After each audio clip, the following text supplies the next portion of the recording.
Hello students, स्वागत है आप सभी का एक बार फिर से मेरी कक्षा में। मैं हूं राजेश शर्मा और आप देख रहे हैं मेरा channel study time by Rajesh Sharma. और आज मैं लेकर के आया हूं आपके लिए कक्षा 12 की अंग्रेजी की बुक फ्लेमिंगो का पोइट्री सेक्शन। और यहां इस वीडियो में हम पढ़ेंगे आज की पहली पोयम माई मदर एट 66। और इस पोयम की जो पोइटेस है वो है कमला दास। तो यहाँ पर भी हम इस पोइम का अंग्रेजी से हिंदी में एक्सप्लेनेशन करेंगे, हिंदी में अर्थ भी देखेंगे और जो भी यहाँ पर आपके डिफ़िकल्ट वर्ड्स आएंगे उनकी भी हिंदी मीनिंग्स देखेंगे। और इसके अंत में हम इससे संबंधित, इससे रिलेटेड परीक्षा उपयोगी जो क्वेश्चन आंसर्स है, जो क्वेश्चन आंसर आते हैं आपके एग्ज़ाम में, उनको भी हम यहाँ पर सॉल्व करेंगे। इसलिए बने रहें मेरे साथ और देखें वीडियो को शुरू से अंत तक।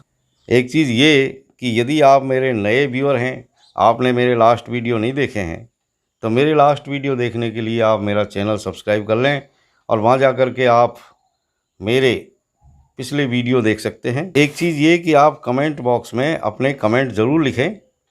तो आइए शुरू करते हैं। तो सबसे पहले हम देखते हैं इसकी राइटर के बारे में, पोइटेस कमला दास के बारे में, उसकी थोड़ी सी जीवन वृत्त यहाँ पर हम देखेंगे कि कमला दास कौन थी, कहाँ उनका जन्म हुआ और उनके लिटरेरी वर्क्स क्या क्या थे।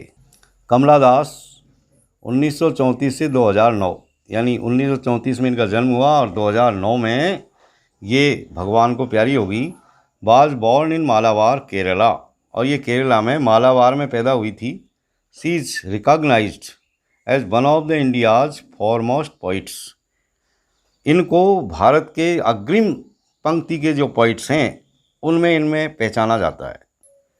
हर works are known for their originality, versatility and the indigenous flavour of the soil. इनके जो कार्य हैं वो जाने जाते हैं और इनकी ओरिजिनलिटी के लिए, इनकी मौलिकता के लिए, इसके अलावा वर्सेटिलिटी के लिए, यानी इनकी बहुआयामिकता तथा indigenous flavour of the soil के लिए जाने जाते हैं। स्थानीय परिवेश की गंध के लिए जाने जाते हैं। Kamala Das has published many novels and short stories in English and Malayalam under the name Madhavi Kutty. यानी कमला दास की जो रचनाएं प्रकाशित हुई है वो बहुत सारी है संख्या में, यानी बहुत सारे इन्होंने नॉवेल्स लिखे हैं, उपन्यास लिखे हैं, शॉर्ट स्टोरीज़ लिखी है इन इंग्लिश, अंग्रेजी में, यानी छोटी छोटी लघु कथाएं लिखी है अंग्रेजी के अंदर, और मलयालम में भी अंडर द नेम माधव कुट्टी। और ये सारी रचनाएं यानी माधव कुट्टी नाम के उपनाम से प्रकाशित हुई है। Some of her works in English include the novel alphabet of lust 1977। इसके जो कुछ महत्वपूर्ण कार्य है अंग्रेजी के अंदर, अंग्रेजी में जो इन्होंने अपना लिटरेरी वर्क किया है वो उनमें शामिल है। एक तो नॉवल है अल्फ़ाबेट ऑफ लस्ट जो 1977 के अंदर प्रकाशित हुआ था। एक collection of short stories Padmavati the harlot, एक छोटी कहानियों का संग्रह है जिसका नाम है Padmavati the harlot and other stories 1992। इसके अलावा कुछ और कहानियाँ इन्होंने लिखी 1992 में। In addition to 5 books of poetry की 5 किताबों के अतिरिक्त she is a sensitive writer who captures the complex subtleties of human relationship in lyrical idiom. ये एक बहुत ही सेंसिटिव राइटर है, यानी बहुत ही संवेदनशील लेखिका है। Who captures the complex subtleties of human relationship, यानी ये मानव संबंधों की जटिल नजाकत को, यानी कॉम्प्लेक्स सब्टिलिटीज़ को लिरिकल इडियम में पेश करती है, प्रस्तुत करती है, यानी काव्य की भाषा में प्रस्तुत करती है। My mother eight 66 is an example. और माई मदर एट 66 जिसके बारे में हम पढ़ेंगे, जो कि एक शॉर्ट पोयम है और ये एक उदाहरण है इस बात का। तो आइए शुरू करते हैं। Let's start. Driving from my parents home to Cochin last Friday morning. पिछले फ्राइडे की मॉर्निंग को जब मैं गाड़ी में बैठ कर के मेरे पेरेंट्स के घर से कोचीन के लिए जब जा रही थी, यानी मेरे माँ बाप के घर से जब मैं कोचीन के लिए रवाना हो रही थी, तो आई सा माई मदर बिसाइड मी। तो मैंने मेरी माँ को गाड़ी में मेरे बगल में बैठे हुए देखा, यानी उनकी माँ भी उनके साथ ही शायद छोड़ने जा रही होंगी स्टेशन पर या एयरपोर्ट पर, जहाँ भी वो जा रही थी। अब मेरे बगल में मेरी माँ मुझको कैसी दिखाई दे रही थी? Those open mouth, her face ashen like that of a corpse. यानी वो कैसी दिखाई दे रही थी? डोज यानी ऊँगती हुई, ओपन माउथ उनका मुंह खुला हुआ था, और her face ashen like that of a corpse, और उनका चेहरा एक कॉप्स की तरह। कॉप्स का मतलब होता है शव या लाश, यानी मृत शरीर, यानी मृत शरीर की तरह ऐसन जैसा दिखाई दे रहा था। यानी ऐसन जैसे कलर का दिखाई दे रहा था, राख जैसे रंग का दिखाई दे रहा था।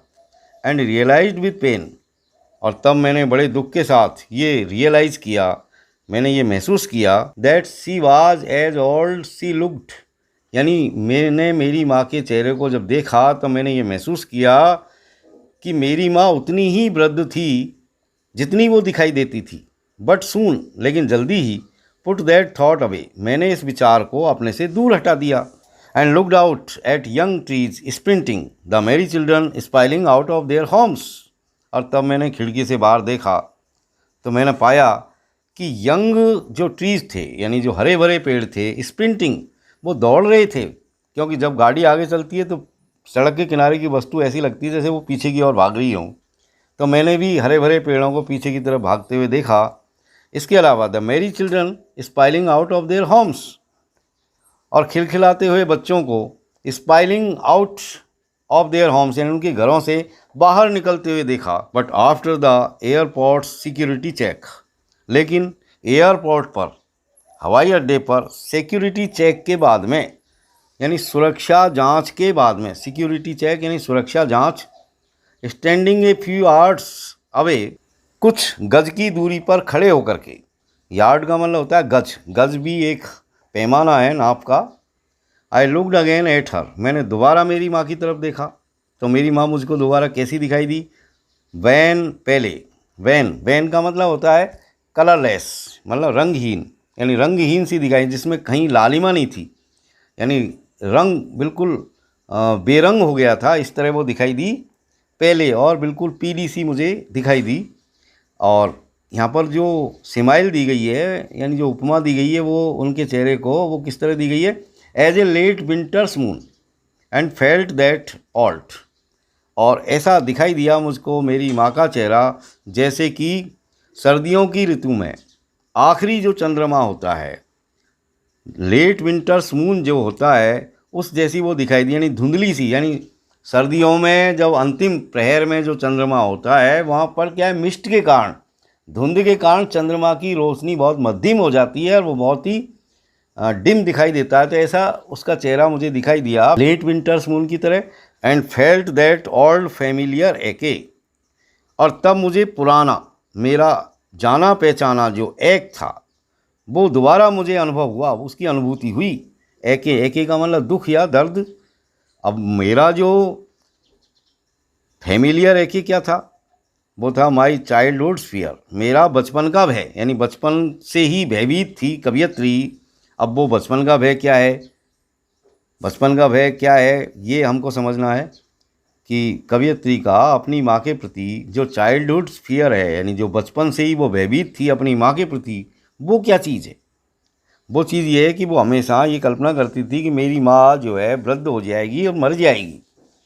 और आज कवियत्री को ऐसा ही महसूस हुआ जब उसने अपनी माँ को बिल्कुल एक शव के चेहरे की तरह देखा। ऐसे देखा कि मेरी माँ अब शायद ज़्यादा दिन तक जिंदा नहीं रहेगी। But all I said was, लेकिन उस वक्त जो कुछ भी मैंने कहा मेरी माँ से, वो सिर्फ ये था कि सी यू सून अम्मा, कि अम्मा हम जल्दी ही मिलेंगे। All I did was smile and smile and smile. और जो कुछ भी मैं कर सकी, यानी जो कुछ भी मैंने किया माँ के साथ, वो ये था कि मैं सिर्फ माँ की तरफ देख करके मुस्कुराती रही, मुस्कुराती रही, मुस्कुराती रही। तो प्यारे बच्चों, हमने यहाँ पर देखा कि कमला दास ने एक बहुत ही संवेदनशीलता के साथ अपनी वृद्ध माँ का यहाँ पर डिस्क्रिप्शन दिया है। अब हम इसके कुछ इंपॉर्टेंट क्वेश्चंस देख लेते हैं।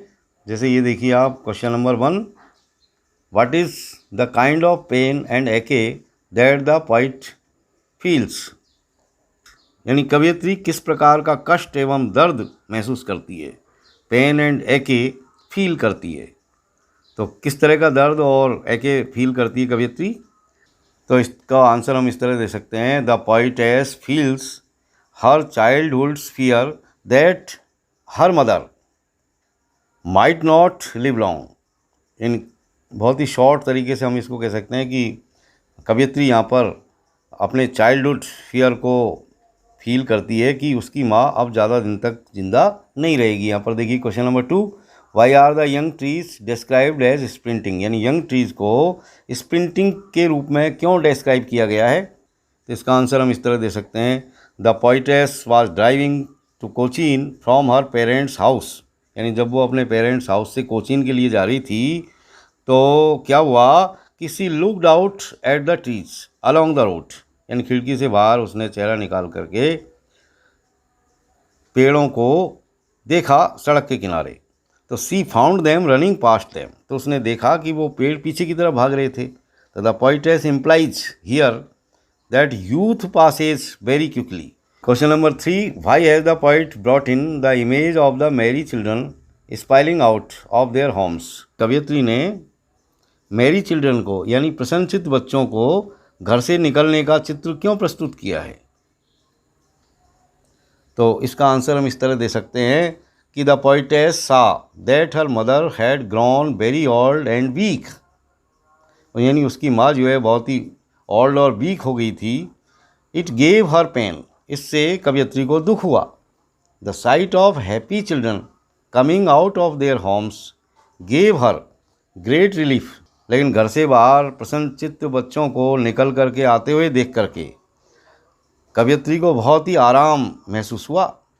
देवर in sharp contrast to her pale and sickly mother, ये बच्चे उनकी पीली पड़ी हुई अवस्था, ये बच्चे उनकी कवयित्री की पीली पड़ी हुई और अस्वस्थ माँ की तुलना में बिल्कुल अलग थे।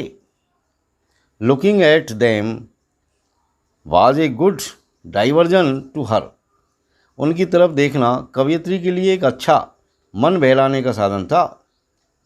अब देखिए आप next question 4th, why has the mother been compared to the late winter's moon, यानी माँ की तुलना शीत ऋतु के चंद्रमा से क्यों की गई है।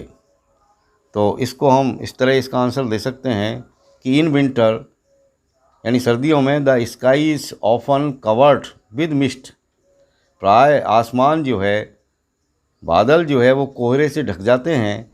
The moon there for looks dim, इसके कारण चंद्रमा बहुत ही धुंधला दिखाई देता है, बहुत ही वैन एंड सिकली दिखाई देता है। The moon there for looks dim wan and sickly, इससे क्या होता है कि चंद्रमा बहुत ही डिम यानी धुंधला, वैन रंगहीन और सिकली यानी बीमार सा दिखाई देता है। The poetess mother too looked like the winter's moon, और पोइटेस की मदर का जो चेहरा था वो भी विंटर के चंद्रमा की तरह ही दिखाई पड़ा। किस तरह का, पहले वैन एंड सिकली, यानी बिल्कुल पीला, रंगहीन और बीमार। Moreover winter is a symbol of old age also, यानी विंटर वृद्धावस्था का सिंबल भी है, प्रतीक भी है। The mother too is old and weak, अब माँ भी क्या थी कि वो भी बहुत ओल्ड और वीक थी। तो hence the comparison is apt, तो इस तरह हम कह सकते हैं कि ये जो तुलना है वो बहुत ही एप्ट है, बहुत ही उपयुक्त है। अब देखिए next question, what do the parting words of the poet and her smile signify, यानी कवयित्री के विदाई के शब्द यानी पार्टिंग जो वर्ड्स हैं और उनकी जो मुस्कान है, जो स्माइल है, उसका क्या महत्व है, वो किस चीज़ को सिग्निफाई करते हैं। तो इसका आंसर हम इस तरह दे सकते हैं, the parting words of the poetess, यानी कवयित्री के जो पार्टिंग वर्ड्स जो थे, जैसे सी यू सून अम्मा, ये जो सी यू सून अम्मा जो उसने कहा विदाई के वक्त, ये सिग्निफाई करता है, सिग्निफाइज टू रिमेन होपफुल, ये हमेशा आशापूर्ण रहने के लिए सिग्निफाई करता है। Even if you know about the approaching death of your dear one, यानी इस बात के लिए आशावान है हमको करते हैं कि चाहे आप अपने प्रियजन की भावी मृत्यु के बारे में जानते ही क्यों न हो। The smile of the poetess gives moral support to her mother to meet again soon, और कवयित्री की मुस्कुराहट उसकी माँ को नैतिक बल प्रदान करती है कि शीघ्र ही फिर मिलन होगा, यानी हम शीघ्र ही मिलेंगे। तो डियर स्टूडेंट्स, यहाँ पर हमने इस पोएम के कुछ इम्पॉर्टेंट क्वेश्चंस देखे, सॉल्व किए उनको, और इसके अलावा हमने इस पोएम का एक्सप्लेनेशन किया है और इसमें जो भी यहाँ पर आपके डिफ़िकल्ट वर्ड्स आए हैं वो भी हमने देखे हैं। तो आज के लिए बस इतना ही, और अगले वीडियो में एक अगली पोएम के साथ फिर मिलेंगे। तब तक के लिए have a nice time, see you soon. Thank you very much for watching.